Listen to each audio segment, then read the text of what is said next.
ہوتا. آئیے ذرا قرآن مجید سے فیصلہ لیتے ہیں. اللہ فرماتا ہے یضل به کثیرا ویہدی به کثیرا.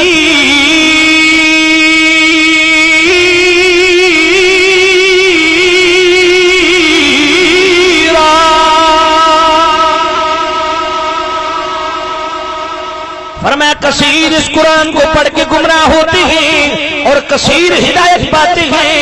اے میرے اللہ قرآن کو پڑھ کے گمراہ کون ہوتا ہے ہمیں بتا تو صحیح. اللہ فرماتا ہے وما یضل به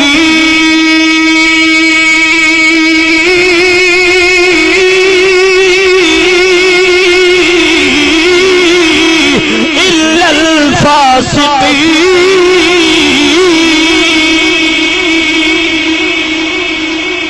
فرمایا اے میرے محبوب فاسقوں کو قرآن سے میں گمراہ کرتا ہوں. اے میری اللہ فاسق کون ہوتی ہے یہ بھی تو بتا.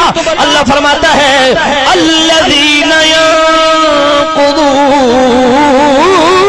عہد اللہ من بعد میثاقہ.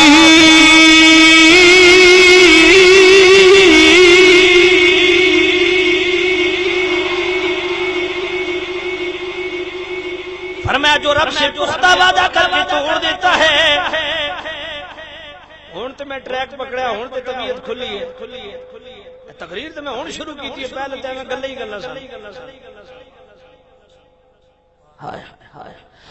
الذین ینقضون عہد اللہ من بعد میثاقہ.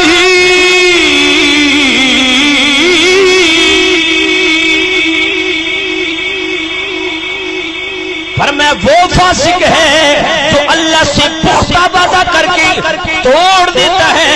وہ وعدہ توڑتے کس طرح ہیں؟ امام نسوی صاحب کنز صاحب منار چوٹی کے فقیہ فقہ میں بھی ہمارے امام ان کے بھی ہمارے بھی اصول فقہ میں بھی ان کے بھی امام ہمارے امام عقائد میں بھی ہمارے امام امام نسوی فرماتے ہیں اس آیت سے اللہ رب العزت ان جناب والا بنی اسرائیل کے مولویوں کو گمراہ کرتا ہے جو تورات زبور انجیل میں آقا کریم صلی اللہ علیہ وسلم کے بیان کردہ صفات کو تروڑ مروڑ کے ان میں گھٹیا پن ظاہر کر کے لوگوں کے سامنے بیان کرتے ہیں. پر میں اللہ رب العزت قرآن سے ان فاسقوں کو گمراہ کرتا ہے جو قرآن پڑھ کے سرکار پہ تنقید کرتے ہیں. کبھی حضور کے علم خدا داد پہ معترض, کبھی سرکار کے بے مثل حیات پہ معترض, کبھی آقا کریم صلی اللہ علیہ وسلم کے بے مثل نور پہ معترض. فرمایا قرآن سے وہ گمراہ ہوتا ہے. اے میرے اللہ قرآن سے گمراہ ہوتا ہے سمجھ نہیں آتی. قرآن سے تو ہدایت مل سکتی ہے یہ ہماری سمجھ میں آتی ہے. قرآن سے بندہ گمراہ کیسے ہوتا ہے؟ طب کا ایک فارمولہ ہے. حکما کہتے ہیں حکیم کہتے ہیں کہ جو بادام روغن ہے نا بادام روغن یہ کھانے میں بھی تر ہے پینے میں بھی تر ہے مالش میں بھی تر ہے.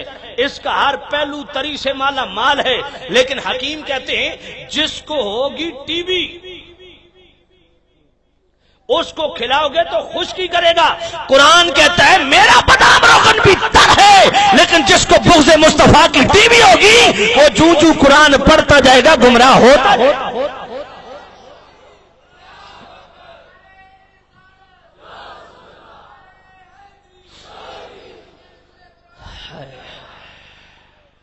اے میرے اللہ یہ تو پتا چل گیا گمراہ کون ہوتی ہے یہ بھی بتا دی ہدایت کون پاتی ہے. فرمایا ھدی للمتقین.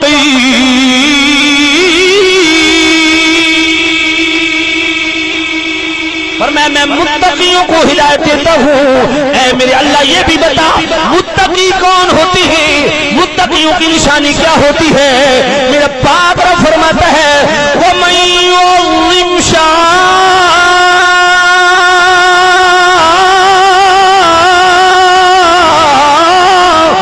اللَّهِ فَإِنَّهَا مِن تَقْوَى الْقُلُوبِ.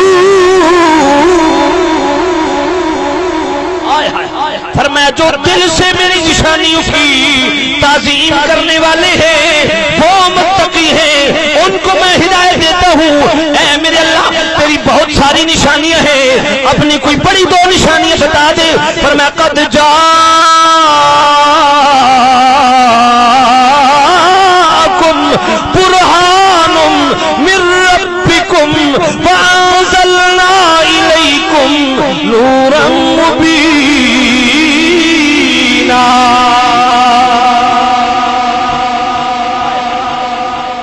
میری دو بڑی نشانیاں ہیں، دو بڑی میری نشانی ہے، ایک رب کا کلام، دوسرا مدینے کا سلطان۔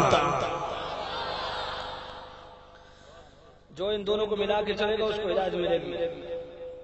بس آخری بات کر کے اجازت چاہتا ہوں کیونکہ آپ تھک گئے ہیں۔ بخاری شریف، اسی ضمن میں عرض کرتا ہوں کہ ہر قرآن پڑھانے والا سچا نہیں ہوتا جب تک صاحب قرآن سے تعلق مضبوط نہ ہو۔ سنیو، ساری تقریر یاد روے نہ روے، اس حدیث پاک میں ذرا دل دی تختی تے لکھ لو۔ میرے پاک کریم رؤوف الرحیم نبی صلی اللہ علیہ وسلم بخاری شریف میں فضائل القرآن کے اندر حدیث موجود ہے، سرکار نے فرمایا اگر قرآن کے وہ حقیقی معنی سمجھنے ہوں جو اللہ کی طرف سے نازل کرتے ہیں اور اس کی مرضی اور منشا کے مطابق ہیں، فرمایا ایسے قرآن کے حقیقی معنی سمجھنے ہوں تو ان چار صحابہ سے سمجھو۔ ان چار صحابہ میں سرکار نے پہلا نام حضرت عبداللہ بن مسعود کا لیا ہے۔ ذرا توجہ دل کے کانوں سے بات سننا۔ حضرت عبداللہ بن مسعود کو سرکار نے فرنٹ پہ رکھا، فرمایا اگر قرآن کے حقیقی معنی سمجھنے ہو ان چار سے سمجھو۔ پہلا نام حضرت عبداللہ بن مسعود کا۔ اے عبداللہ بن مسعود، آپ نے بڑی راتیں جاگی ہوں گی، بڑی راتیں جاگی ہوں گی، کسی عظیم یونیورسٹی میں پڑھے ہوں گے۔ حضرت عبداللہ بن مسعود اپنا تعارف کیا پیش کرتے ہیں سنیو، اس کو دل کی تختی پہ لکھ لو، آپ کی تیسری نسل کو بھی کوئی گمراہ نہیں کر سکتا۔ حضرت عبداللہ بن مسعود اپنا تعارف پیش کر رہے ہیں۔ حضرت عبداللہ بن مسعود فرماتے ہیں لوگوں میرا تعارف پوچھتے ہو کہ سرکار نے میرا نام کیوں لیا؟ فرمایا کون تو صاحبہ نال رسول اللہ صلی اللہ علیہ وسلم، میں مصطفیٰ کے جوتے سر پہ رکھنے والا ہوں۔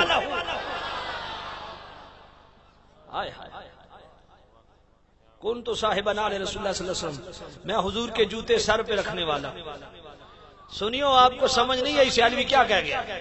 خدا کی قسم ہمارا عقیدہ کتنا واضح اور اوپن ہو جاتا ہے بخاری شریف سے۔ حضرت عبداللہ بن مسعود فرماتے ہیں لوگوں میرا تعارف پوچھتے ہو سرکار نے میرا چناؤ کیوں کیا، سرکار نے میرا نام کیوں لیا؟ فرمایا میرا تعارف یہ ہے کہ میں سرکار کے جوتے سر پہ رکھنے والا ہوں۔ یہ تعارف ہے صحابی کا۔ نالین تیری آقا ہے تاج نیازی کا، تیری آقا ہے تاج نیازی کا، کچھ اور نہ جانی ہے آقا تیرا شیدائی۔ یا رسول اللہ میرا تعارف نالین تیرے آقا ہے تاج نیازی کا۔ یا رسول اللہ ہماری ساری عزتیں آپ کی جوتی پاک پہ قربان ہو، آپ کے نالین پاک پہ قربان ہو، ہم سب کی عزتیں۔ سبحان اللہ، کچھ اور نہ جانے ہے آقا تیرا شہدائی۔ سنیو ذرا بات غور طلب ہے۔ حضرت عبداللہ بن مسعود فرماتے ہیں میں حضور کے جوتے سر پہ رکھنے والا ہوں، اس لیے سرکار نے میرا چناؤ کیا۔ اے عبداللہ بن مسعود، آپ جوتے کیسے اٹھاتے تھے سرکار کے؟ فرمایا میں اس کونے میں، حضرت عمر اس کونے میں کھڑے ہو جاتے، ہم دونوں اس انتظار میں ہوتے کہ کب سرکار آئیں، جوتے اتارے، ہم سر پہ رکھیں۔ توجہ کرنا سامی، اندازہ فرمائیے۔ حضرت عبداللہ بن مسعود فرماتے ہم اس انتظار میں ہوتے کب سرکار آئیں، جوتے اتارے، ہم سر پہ رکھیں۔ حضرت عبداللہ بن مسعود فرماتے میں اس کونے میں، حضرت عمر فرماتے میں اس کونے میں، دونوں انتظار میں۔ حضرت عبداللہ بن مسعود اور دونوں ہستیاں بڑی عظیم ہیں۔ ایک او جنہوں نے سرکار فرمایا بھی قرآن دے حقیقی معنی سمجھنے تے ان کو سمجھو، تے حضرت عمر رضی اللہ تعالیٰ عنہ امیر المومنین خلیفۃ المسلمین، حضرت عمر بن خطاب رضی اللہ تعالیٰ عنہ، وہ عظیم ہستی جن کے متعلق میرے پاک نبی نے فرمایا لو کان بعدی نبی جن لکان عمر بن الخطاب، فرمایا میرے بعد اگر نبوت کا دروازہ کھلا ہو تو عمر نبی ہوتا۔ دونوں ہستیاں کھڑی ہیں۔ اے حضرت عبداللہ بن مسعود، کیا آپ کو نہیں پتا کہ مسجد نبوی میں 2 رکعت پڑھنے سے 50,000 کا ثواب ملتا ہے؟ آپ اس کونے میں کھڑے ہو جاتے ہیں، بقیہ صحابہ کوئی تلاوت قرآن کر رہا ہے، کوئی جناب والا نوافل پڑھ رہا ہے، کوئی توبہ استغفار کر رہا ہے، آپ اس کونے میں، حضرت عمر اس کونے میں، دونوں اس انتظار میں کب سرکار ہیں، جوتے اتارے، ہم سر پہ رکھیں۔ اے عبداللہ بن مسعود، آپ کو نہیں پتا کہ 2 رکعت نفل مسجد نبی میں پڑھنے سے 50,000 کا ثواب ملتا ہے؟ آئے ہائے، پتا تھا لیکن یہ تو حضرت عبداللہ بن مسعود سے پوچھو نا کہ سرکار کے جوتے اٹھانے میں کتنی لذت ہے. ثواب کو نہیں دیکھا. آج بھی مولانا مکی صاحب ایک ادھر بیٹھے ہیں حرم کے اندر، بڑا شور مچاتا ہے، خاص طور پہ رمضان شریف میں تو خیر بہت ہی زیادہ شور مچاتا ہے. ڈیر اسماعیل خان سے اٹھا کے ادھر نیشنلٹی دے دیا سعودی والوں نے، حالانکہ وہ نیشنلٹی دیتے کسی کو نہیں ہے، لیکن بدعقیدگی کی انتہا ہے، اس کو ادھر بٹھا دیا، ظلم کیا تھا. آج ہماری قوم کبھی اتنی کھوپڑی خراب ہو گئی، جو بات وہ جی امام کعبہ گل کیجیے. سیالوی یہ پوچھنے کا حق رکھتا ہے یہ امام کعبہ کی اصطلاح کدھر سے آئی ہے. مجھے پورا قرآن، پورے ذخیرے حدیث، کسی صحابی کا قول، کسی امام کا قول دکھا دو کہ امام کعبہ بھی کچھ چیز ہے. یہ لفظ امام کعبہ تم نے کدھر سے نکالا ہے دیوبندیوں؟ وہابیوں تم سے پوچھنے کا حق رکھتا ہوں یہ امام کعبہ کدھر سے آیا؟ پوری شرع شریف میں مجھے امام کعبہ کا لفظ دکھاؤ. امام کعبہ کعبے دا امام کوئی نہیں ہوتا سجنوں، امام مسجد دے ہونے. ہاں یوں کہو کہ مسجد حرام کا امام، یوں کہو کہ مسجد نبوی کا امام. حضور آپ دی مسجد دا نام کیا؟ یوں کہو کہ غوثیہ مسجد کا امام. اس طرح کہو نا، مسجد کا امام ہوتا ہے، کعبے کا کوئی امام نہیں ہے. ہاں مسجد حرام کا امام، مسجد نبوی کا امام، مسجد غوثیہ کا امام. اور سیالوی ایک ڈنکے کی چوٹ پہ ایک اور بات بھی کرتا ہے، نفس امامت میں، نفس امامت میں مسجد حرام کا امام، مسجد نبوی کا امام اور مسجد غوثیہ کا امام ایک ہی حیثیت رکھتے ہیں نفس امامت میں. اگر مسجد حرام کا امام قرآن و سنت سے ہٹ کے بات کرتا ہے تو اس کی بات کو جوتی کی نوک پہ رکھیں گے، اور غوثیہ مسجد کا امام بات جو کرتا ہے قرآن و سنت کے مطابق کرتا ہے، اس کو ہم سر پہ تاج سجائیں گے.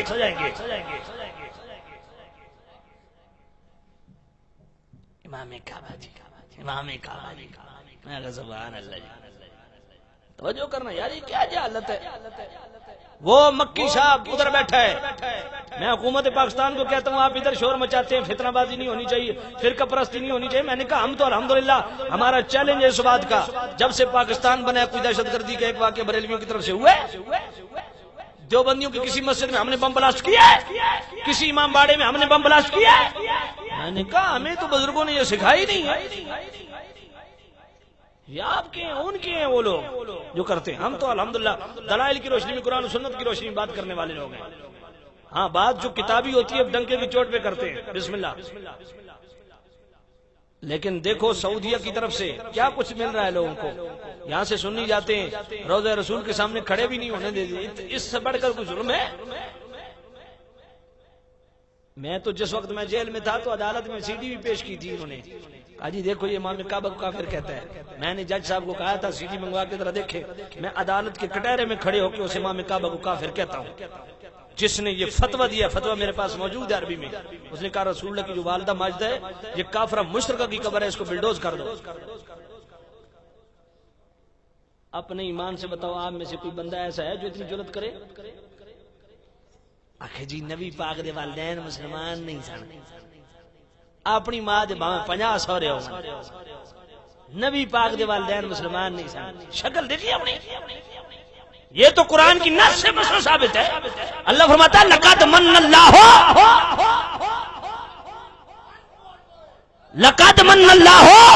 علی المؤمنین اذ بعث فیہم رسولا. اللہ فرماندا وے میں مومناں تے احسان کیتا وے کہ انہاں دے وچ اپنا رسول بھیجا. میں کہ کسی اور نو مومن من نہ من، اس ماں تے پیو نو مومن من جنہاں دے وچ میرا رسول آیا.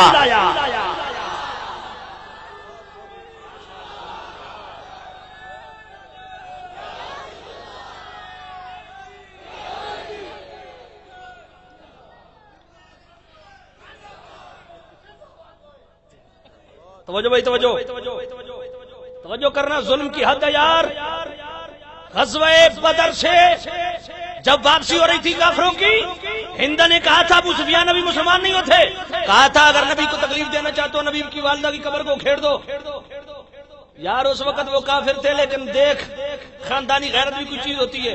حضرت ابو سفیان مسلمان نہیں ہوتے، حضرت ابو سفیان فرمایا ساڈی دشمنی محمد نال ہے، محمد دی والدہ نال نہیں۔ تمہارے امام فتویٰ دیں، پاکستان میں کوئی دیوبندی کو حرکت نہیں ہوئی، کسی وہابی نے حرکت نہیں کی، تاریخ شاہد ہے۔ جا کے اپنی انتظامیہ سے پوچھ لو، حکومتی اداروں سے پوچھ لو، ایجنسیوں سے پوچھ لو، اس وقت بھی جناب والا روڈوں پہ نکلے تھے تو اہل سنت نکلے تھے نواز شریف کے دور میں۔ پھر نواز شریف گیا تھا شافات کو کہنے کہ یہ آپ نے کیا ظلم کیا ہے، نبی پاک کی قبر پہ بلڈوزر چلایا ہے۔ میں نے کہا ظالموں اتنی وفا رہ گئی ہے سرکار کے ساتھ، نبی پاک کو کافر کہہ رہے، مشرک کہہ رہے۔ اللہ فرماتا ہے انما المشرکون نجس، مشرک نجس ہے، مشرک پلید ہے۔ میں کہا مصطفیٰ اللہ دا نور ہے۔ وہ ایک دو دیا جڑے تہاڈے گھر جناب والا گوالا آندا دودھ دیون تو سا گندا بھانڈا چاگو کرو نا، آکو ایتھے دودھ پا، وہ کہدی تیری کھوپڑی خراب ہے، گندا بھانڈا تے گندا برتن تے عید وچ میں دودھ پاواں، دودھ اللہ دا نور ہے۔ وہ ایک گوالا ان پڑھ نہ خاندہ، وہ آپ کے گندے برتن میں دودھ ڈالنے کے لیے تیار نہیں، یہ اللہ کا نور ہے، مصطفیٰ اللہ کا نور ہے۔ انما المشرکون نجس، مشرک نجس اور پلید ہے، اللہ اپنا نور پلیداں وچ رکھے سی۔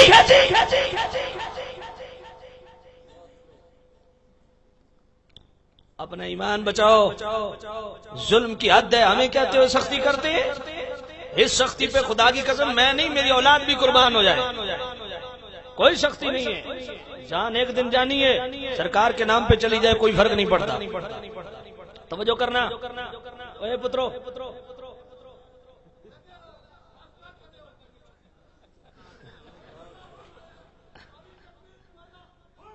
اللہ سلامت رکھے۔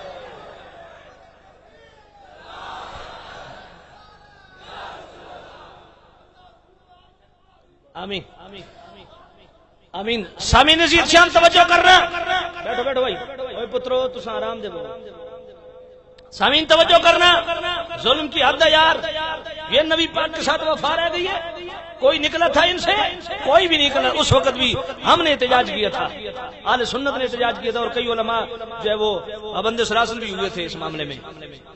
آپ کے یہ امام کعبہ، امام کعبہ کیا ہوتا ہے؟ ہاں امام کعبہ، کوئی کعبے کا امام نہیں ہے، بات اسی کی مانی جائے گی جو قرآن و حدیث کی۔ وہ مکی صاحب ادھر بیٹھے جناب والا رمضان شریف میں بڑا شور مچاتا ہے، شاید جو آپ حضرات گئے نا آج کے آپ نے دیکھا ہوگا، وہاں اردو میں وہ خطاب کرتا ہے، کہتا ہے رمضان شریف میں مکے میں اعتکاف بیٹھو گے 1,00,000 کا ثواب، مدینے میں بیٹھے ہوئے 50,000 کا ثواب، چوانی اچھی کی روپیہ اچھا، چوانی اچھی کی روپیہ اچھا، چوانی اچھی کی روپیہ اچھا۔ یہ اللہ کے گھر میں یہ تبلیغ ہو رہی ہے، اندازہ فرمائے۔ مکے میں اعتکاف بیٹھو گے 1,00,000 کا ثواب ہے، مدینے میں اعتکاف بیٹھو گے 50,000 کا ثواب ہے، چوانی اچھی کی روپیہ اچھا، چوانی اچھی کی روپیہ اچھا۔ میں کہا مکی جی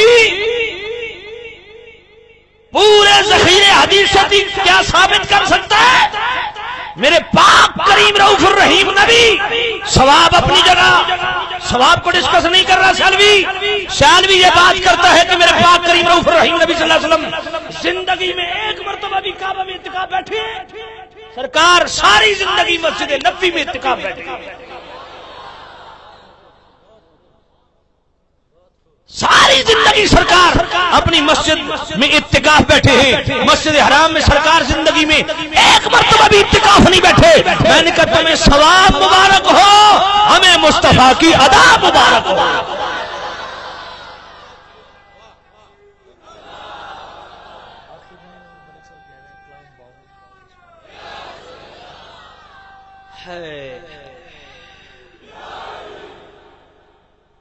سرکار نے فرمایا رکعتین من الفجر خیر من الدنیا والآخرہ۔ میرے پاک نبی نے فرمایا کہ میزان کے ایک پلڑے میں 14 طبق، 7 زمین 7 آسمان، عرش و کرسی لوح و قلم، جنت دوزخ، دنیا اور آخرت ساری سمیٹ کے میزان کے ایک پلڑے میں رکھ دو، اور دوسرے پلڑے میں میری فجر کی 2 سنتیں رکھ دو۔ رکعتین من الفجر خیر من الدنیا والآخرہ۔ میرے پاک نبی نے فرمایا میری فجر کی 2 سنتیں پوری کائنات میں بھاری ہیں، تو ثواب کو لیے پھرتا ہے۔ اللہ اکبر، دونوں کو اکٹھا لے کے چلو۔ حضرت عبداللہ بن مسعود رضی اللہ تعالیٰ عنہ بات یاد ہے، فرماتے ہیں میں اس کونے میں، ہائے ہائے مزاج ہے سنیوں والا کہ نہیں ہے؟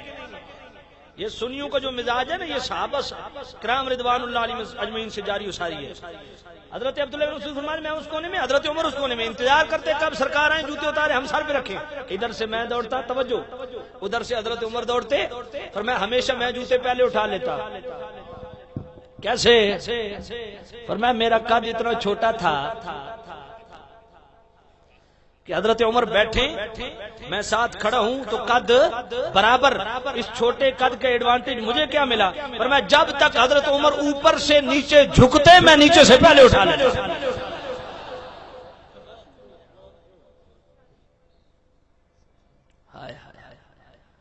عبداللہ بن مسعود ان جوتوں میں کیا ہے؟ فرمایا تو نے قرآن ہی نہیں پڑھا، جوتوں میں کیا ہے؟ یہ تمہاری طبیعت ہوئے تو میں قرآن پڑھا۔ سورۃ البقرہ 2 پارہ آیت نمبر 248، اللہ ارشاد فرماتا ہے وقال لهم نبيهم إن آية ملكه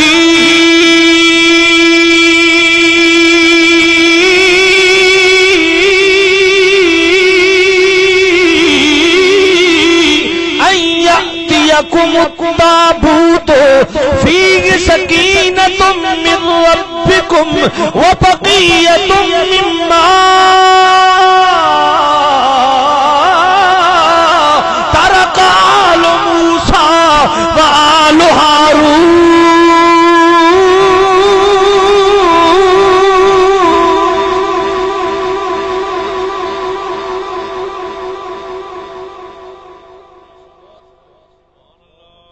شمیل علیہ السلام نے فرمایا طالوت کو بادشاہ چن لو۔ کہا کیا نشانی ہے کہ اللہ نے مقرر کر کے بھیجا ہے؟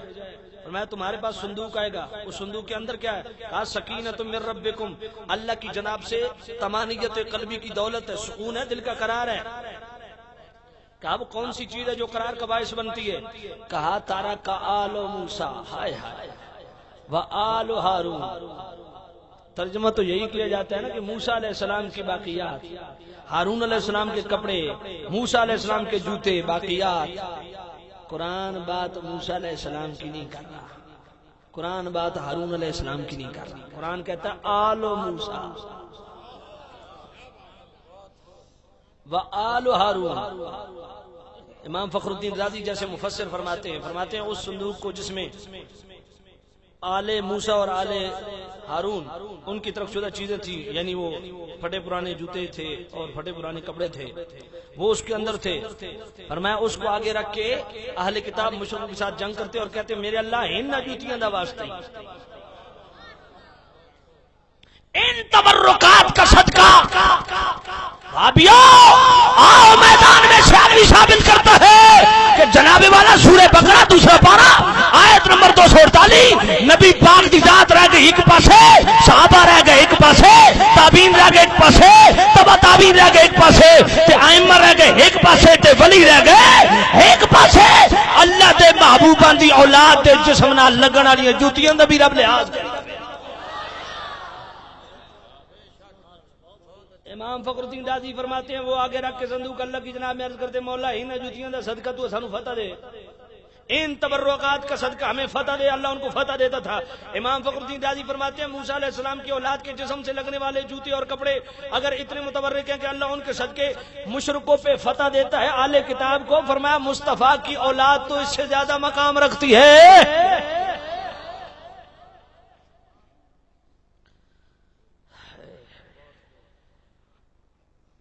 اللہ اکبر، جوتے حضرت عبداللہ بن مسعود اٹھا رہے ہیں، عقیدہ مل گیا کہ قرآن ان سے پڑھانا چاہیے اور ان سے پڑھنا چاہیے جو سرکار کے جوتے سر پہ رکھنے والے ہیں۔ جی تو سامعین عزیز شام، جب بھی قرآن کی بات کرو صاحب قرآن کی ضرور کرو، بلکہ حقیقت میں عرض کروں، اب آخر کا آخر صوفیاء کی بات بھی کر جاؤں، قرآن در حقیقت ہے کیا؟ شدہ مدہ زیرا زبرا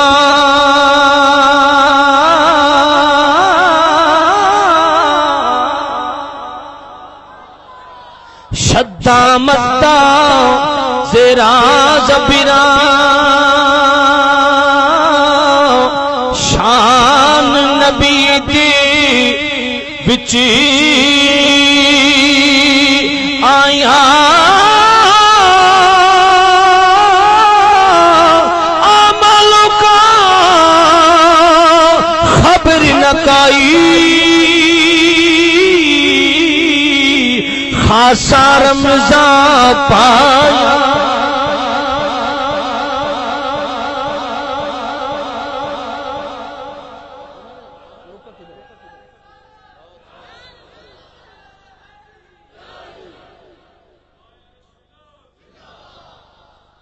سامع عزیز شام، یہ میں مختصر عرض کر دوں،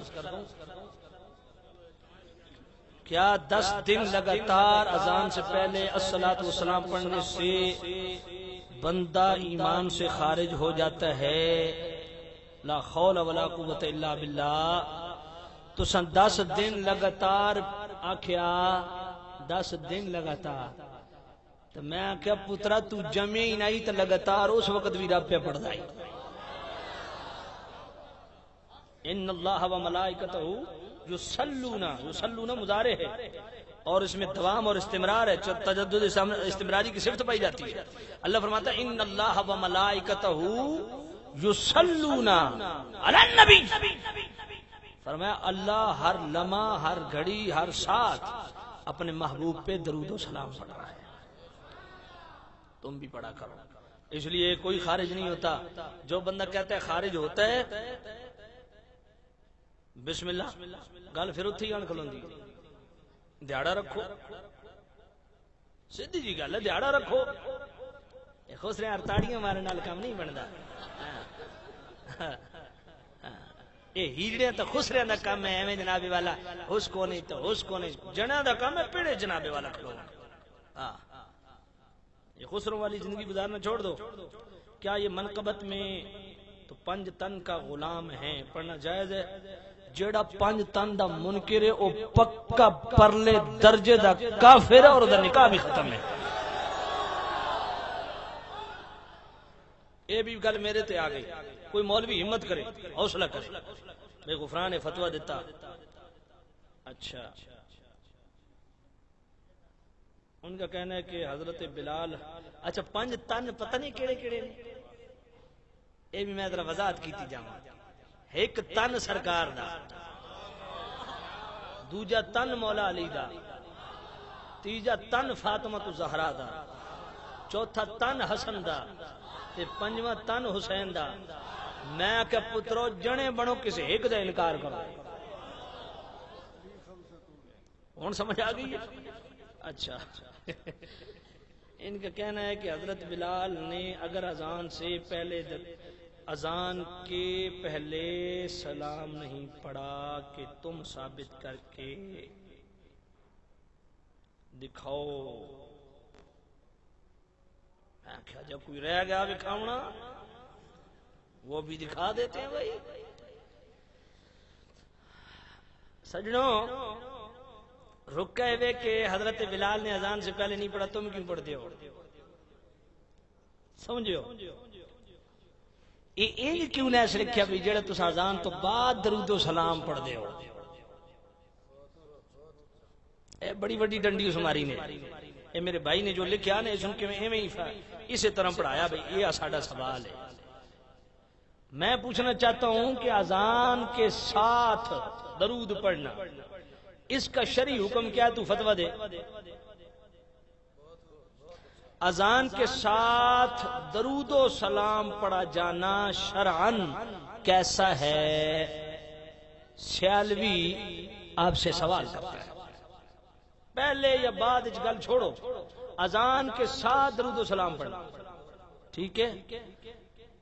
میں نے کہا ہم ثابت کرتے ہیں، مسلم شریف کی حدیث ہے، میرے پاک نبی نے فرمایا اذا سمعت المؤذن، جب تم مؤذن سے اذان سنو فقولوا مثل ما یقول، اسی طرح کہو جس طرح مؤذن کہہ رہا ہے، اور جب اذان مکمل ہو جائے ثم صلوا علیہ، مجھ پہ درود پڑھو،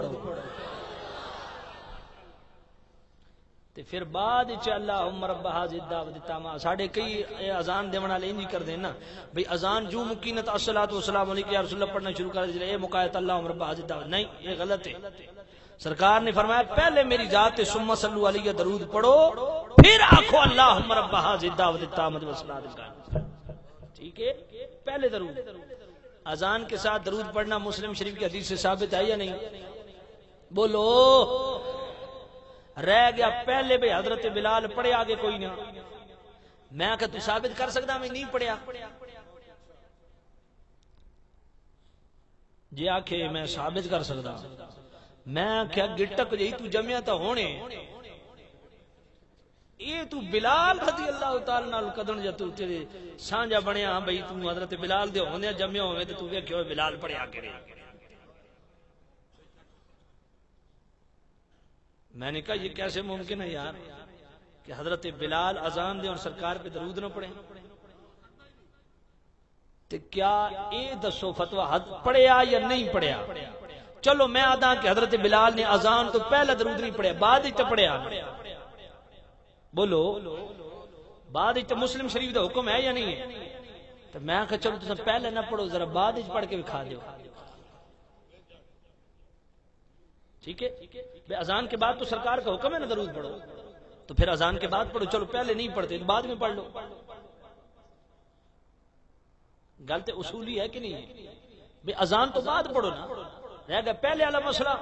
میں کہ جی حضرت بلال نہیں پڑھیا تو کیا اس گل دی دلیل ہے بھی پہلا پڑھنا ناجائز ہے؟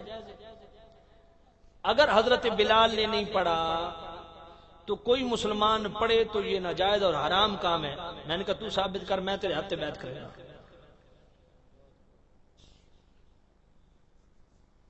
ہمیشہ یاد رکھو ناجائز کے لیے دلیل کی ضرورت ہے، جائز کے لیے دلیل کی ضرورت نہیں. قرآن کہتا ہے وَقُلْنَا يَا آدَمُ اسْكُنْ أَنْتَ وَزَوْجُكَ الْجَنَّةَ وَكُلَا مِنْهَا رَغَدًا حَيْثُ شِئْتُمَا وَلَا تَقْرَبَا هَٰذِهِ الشَّجَرَةَ. اے آدم جنت میں رہو، جو مرضی کھاؤ آپ اور آپ کی زوجہ، لیکن هَٰذِهِ الشَّجَرَةَ اس درخت کے قریب نہیں جانا. تو جو چیز ناجائز تھی اس کا ذکر کیا کہ نہیں؟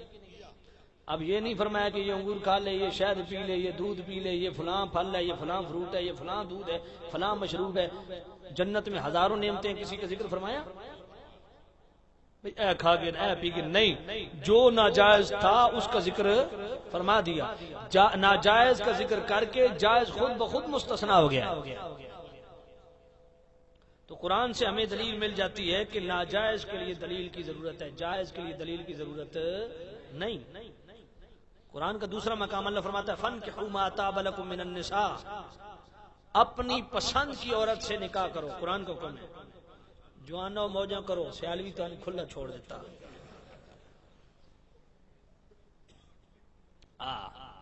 جب ماں پیو نہ منن نہ بھی فلانا رشتہ گرنا تو ماں پیو نہ منن تو پکڑ کے میرے کو لے آؤ، میں مطمئن کر سکتا. ہاں لیکن یہ بات یاد رکھیں، یقینی بات ہے جو والدین آپ کے لیے چناؤ کرتے ہیں وہ آپ کے لیے ہر حوالے سے بہتر ہوتا ہے. ٹھیک ہے. ہاں اگر آپ چناؤ ایسا کسی رشتے کا کرتے ہیں جو واقعتاً شریف النفس گھرانہ ہے اور جس کو آپ کے والدین بھی جانتے ہیں تو پھر آپ اس پہ ضد کر سکتے ہیں. قرآن آپ کو یہ چھٹی دیتا ہے فَانْكِحُوا مَا طَابَ لَكُم مِّنَ النِّسَاءِ، اپنی پسند کی عورت سے نکاح کرو. اب اللہ یہ تو نہیں فرمایا بھئی چاچے دی دھی نال کر گئے، مامے دی دھی نال کر گئے، فلانی پھوپھی دی دھی نال کر گئے، فلانی ماسی دی دھی نال کر گئے. کو ذکر فرمایا؟ کوئی نہیں فرمایا نا. بولو تے صحیح. جو رشتے حرام تھے جن کے ساتھ نکاح کبھی نہیں ہو سکتا، ترتیب کے ساتھ اللہ نے ان کا ذکر کر دیا. حرمت علیکم امہاتکم و بناتکم و اخواتکم و عماتکم و خالاتکم. ترتیب نال سارے رشتے گنوا دیتے. جن کے ساتھ نکاح ناجائز تھا اللہ نے ترتیب کے ساتھ وہ رشتے گنوا دیے کہ ان کے ساتھ تمہارا نکاح نہیں ہو سکتا. جن کے ساتھ جائز تھا ان کا ذکر کیا تو ناجائز کا ذکر کر کے جائز خود بخود مستثنا ہو گیا. تو قرآن سے دلیل مل گئی کہ ناجائز کے لیے دلیل کی ضرورت ہے، جائز کے لیے دلیل کی ضرورت نہیں. پھر آئیے دیوبندیوں کو جناب والا سمجھنا چاہیے. ان کے اشرف علی تھانوی صاحب بوادر النوادر میں میرے پاس موجود ہے، 850 صفحات پہ مشتمل کتاب ہے. بوادر النوادر میں اشرف علی تھانوی صاحب سے سوال پوچھا گیا، کیا اللہ نے اپنے اولیاء کو، ولیوں کو ایریا وائز نظم و نقش سنبھالنے کے لیے ڈیوٹیاں لگائی ہیں، ایریا دیے ہیں؟ اشرف علی کیا قرآن و سنت سے ثابت ہے؟ اس کا اشرف علی تھانوی نے جواب کیا دیا؟ کہا اس کے جائز ہونے کی دلیل یہی ہے کہ ناجائز ہونے کی دلیل نہیں. گل میں بڑے پتے دی کیتی نے. اج آکھو نا آکسی جی او جی یار بھی تساں کتھوں مناندے ہو جی، کتھے ثابت؟ اساں آکھی نا بھی ناجائز کتھے؟ آدا ویکھو جی یہ بھی کوئی جواب ہے.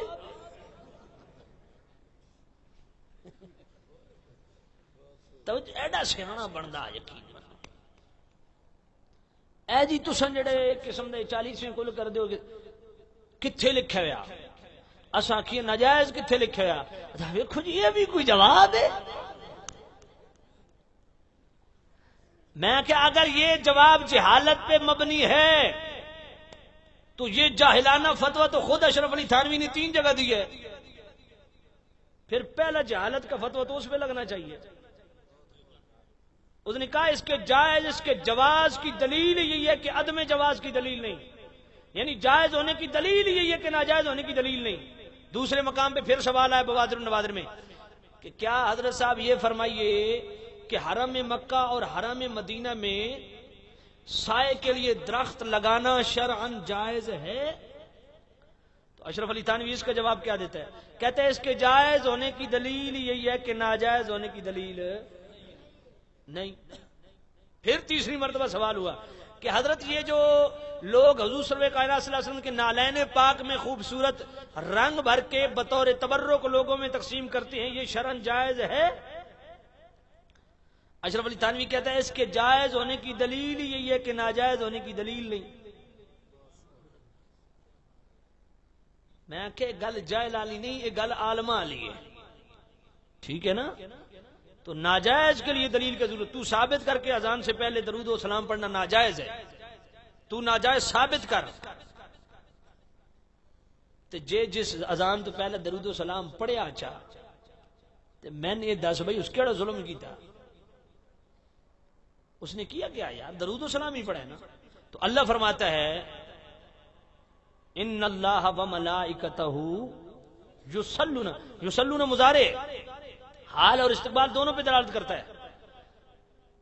اللہ فرماتا ہے کہ میں اور میرے فرشتے دائماً مستمرن ہر لحظہ، ہر گھڑی، ہر ساتھ اپنے محبوب پہ کیا پڑھ رہے ہیں؟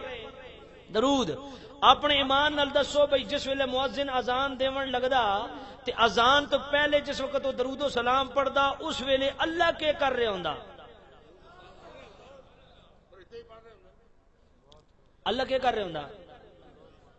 پکی گل ہے. تو یار اگر اذان سے پہلے وہ درود دے اس لمحے اللہ بھی درود پڑھ رہا ہے تو کام تو اس اللہ علیہ کیتا نا.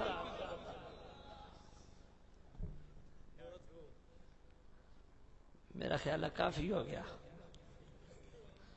اور آج معاملہ بڑا شافی ہو گیا. ہاں بالکل درود پڑھو یار. یہ کون، یہ کیڑا کافر دا پتر منع کرنا درود پڑھن تو؟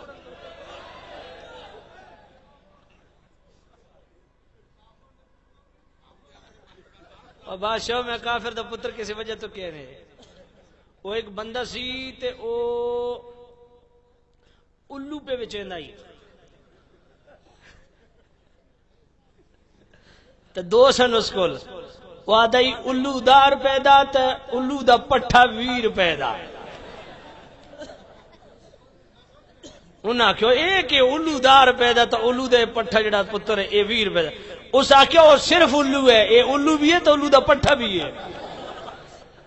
میں نے اس وجہ سے کہا ہے کون سا کافر کا بچہ، کیونکہ یہ بات کہنے والا اس نے کسی ابے سے تو سنی ہے نا، تو وہ ابا بھی کافر ہوا ہے. کیڑا کافر دا پتر آدا ہوئے؟ کہ درود و سلام نہیں پڑھنا چاہیے. یہ تو بغض کی نشانی ہے, حسد کی نشانی ہے. ہم تو ہر وقت آقا کریم کی ذات پہ درود و سلام پڑھتے ہیں. اور ترمذی شریف سے میں ثابت کرتا ہوں, حضرت ابی بن کعب رضی اللہ تعالیٰ عنہ حضور کی بارگاہ میں گئے, عرض کی یا رسول اللہ میں آپ کی ذات پہ کتنا درود پڑھوں؟ سرکار نے فرمایا میرے غلام جتنی تیری مرضی ہوئے. عرض کی تھی یا رسول اللہ میں معمولات زندگی کو 4 حصوں میں تقسیم کر لیتا ہوں, ایک حصہ آپ پہ درود پڑھوں گا, بقیہ 3 حصے بقیہ وظائف کروں گا. سرکار نے فرمایا بہت اچھے, لیکن اگر اس سے بھی زیادہ میری ذات پہ درود پڑھ. عرض کی یا رسول اللہ میں 2 حصے آپ پہ درود پڑھوں گا, 2 حصے بقیہ وظائف کروں گا. سرکار نے فرمایا بہت اچھے میرے غلام, لیکن اگر اس سے بھی زیادہ تو مجھ پہ درود پڑھ.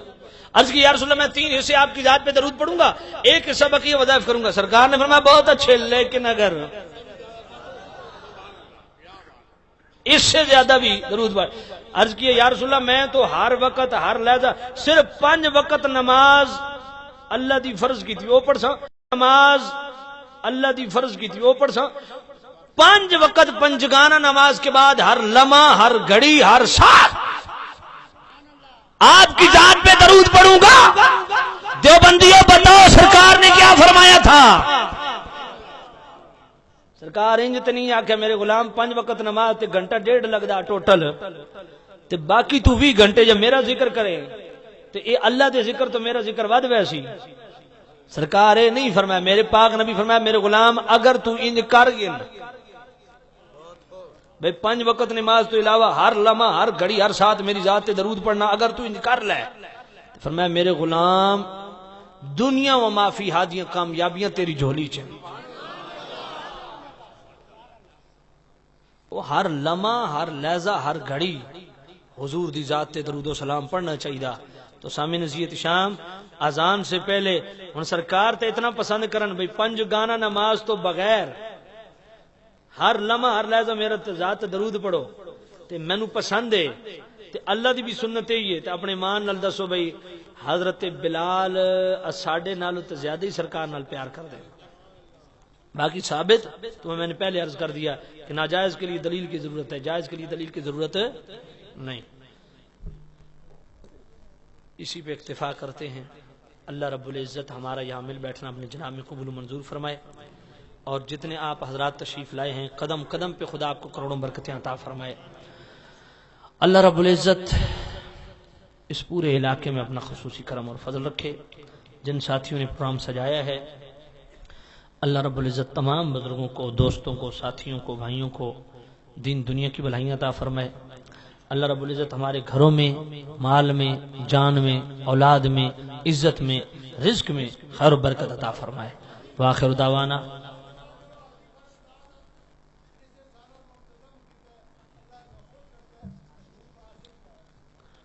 نہ بھی خالق داد ہے,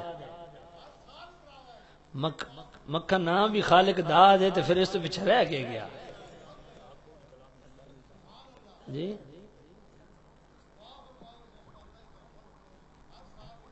انشاءاللہ ہر سال کرے سن, ٹھیک ہے نا جی, انشاءاللہ ہر سال. ایک کڑی گل ہے میں دا جی کیا بات ہے, اللہ انہوں مزید اور ہمت اور ترقی اور حوصلہ دے. تے جناب ساڑے بزرگوں, اور میں دعویٰ کو نہ کردہ جس نیت صاف کر کے سیالوی دے ایک خطاب سن کے دانا وہ کدی اپنی قلت تو پھر نہیں سکتا انشاءاللہ. ہاں اندر وٹ ہوئے تو وکری گل ہے, تو سیالوی کسر کدی چھوڑی کوئی نہیں کسی پروگرام میں. تو بھائی ہمارے بزرگ ملک خالد داد صاحب نے مجھے حکم دیا ہے, ویسے تو اب جو ہے نا کافی میں تھک گیا ہوں, لیکن حکم ہے بزرگوں کا کہ حضرت سلطان باہو رحمۃ اللہ علیہ کا کلام جو ہے وہ آپ پڑھیں. تو نہیں پہلے انہوں نے چلو پہلے حضرت کو سنا دیتے ہیں. واہ واہ وہ سویلا لزا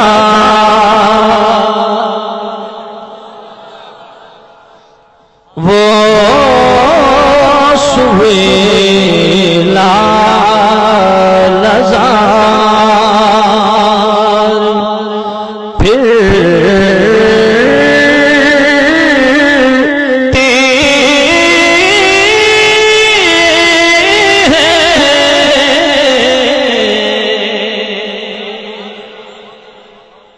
تیرے دن اے بہار،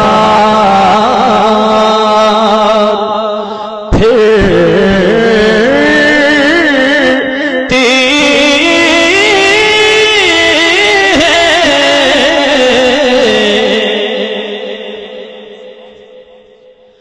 میں اس گلی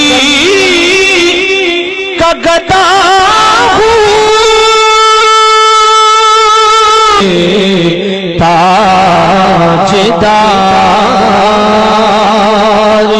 پھر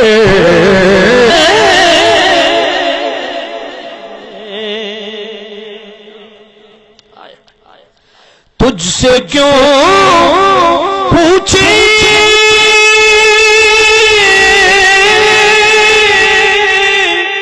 تیری بات رضا،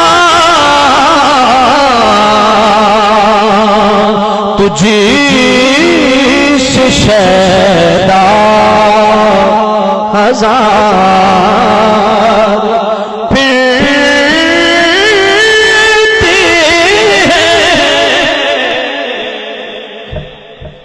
ضروری نہیں بھئی جو ٹی وی دی سکرین تھا مجھے بڑا بڑا نقصان تھا۔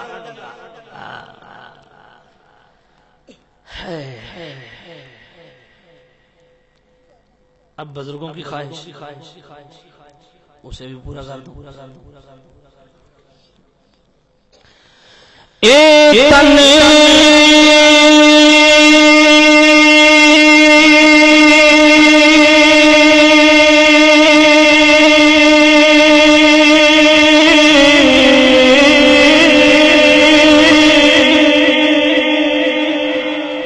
رب سجدہ حجرا وچ پا فقیرا جاتی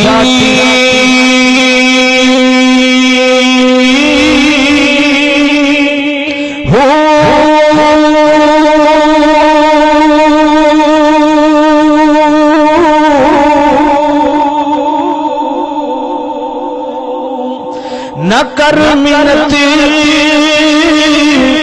خواج خضر دی، تیرے اندر یاد حیاتی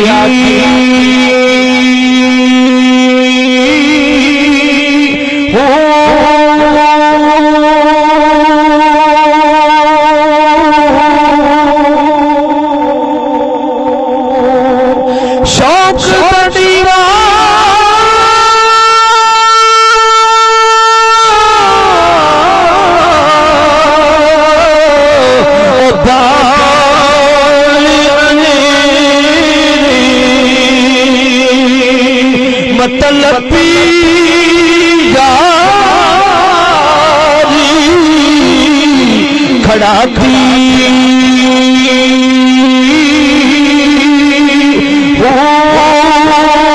مرن تھی تھی عمر گے باہو تاہق دی رمزی پچھاتی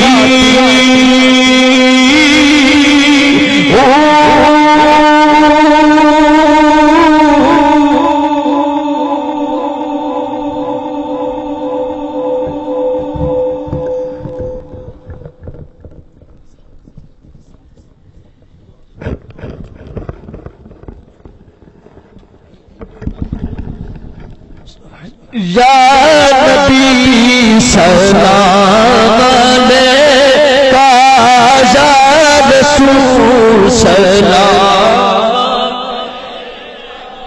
یا حبیب سلام علیکہ، یا حبیب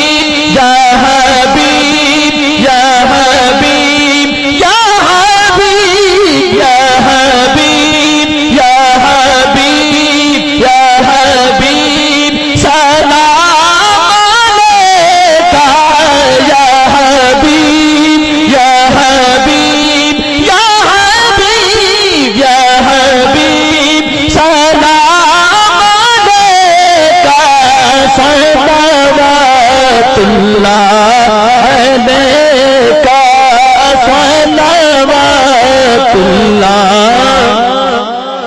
از تو پہلے ہو بے اعظم بادشاہ ہر دو عالم صدقہ امام اعظم صدقہ امام اعظم دوروں سبھی کے رنج و غم یا نبی سلام علیکہ یا رسول اے شہنشاہ مدینہ صلاۃ و سلام اے شہنشاہ مدینہ صلاۃ و سلام زینت عرش مولا زینت عرش مولا الصلاۃ و سلام اے شہنشاہ مدینہ سلام مومنوں پڑھتے رہو تم اپنے آقا پر درود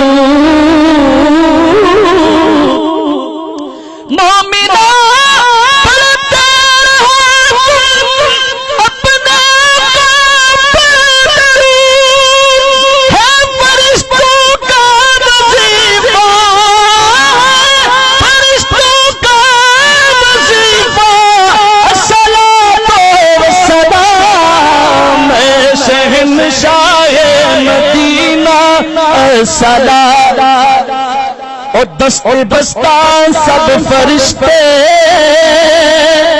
پڑھتے ہیں تم پر درود